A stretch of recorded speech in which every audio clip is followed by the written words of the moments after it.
I want to suggest a simple 4-word phrase that you can use in conversation with non-Christians to open up opportunities for sharing the gospel with them. Are you ready? Here it is. I'll pray for you. That's it. I'm going to quickly give you 3 reasons why you should say those words to someone. And then I'll tell you the problem with doing that. But I also want to offer you an easy solution to that problem.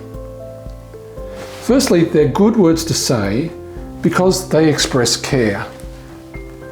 While lots of non-Christians may be uninterested in God or even skeptical about his existence, saying that you'll pray for them in some difficult situation they're experiencing will generally be taken positively as an expression of your care and concern.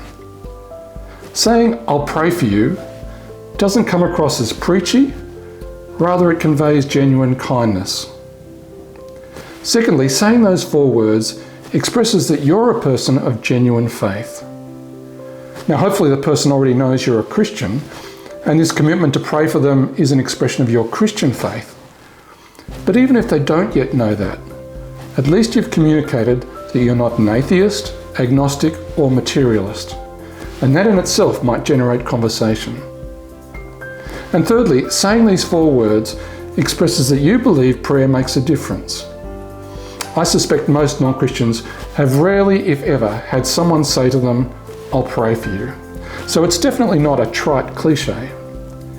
Instead, it's a warm personal commitment to do something, made by a person who firmly believes prayer can help.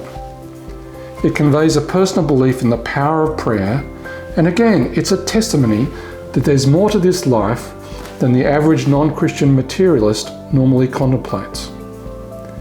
But I said there's a problem, and it's this.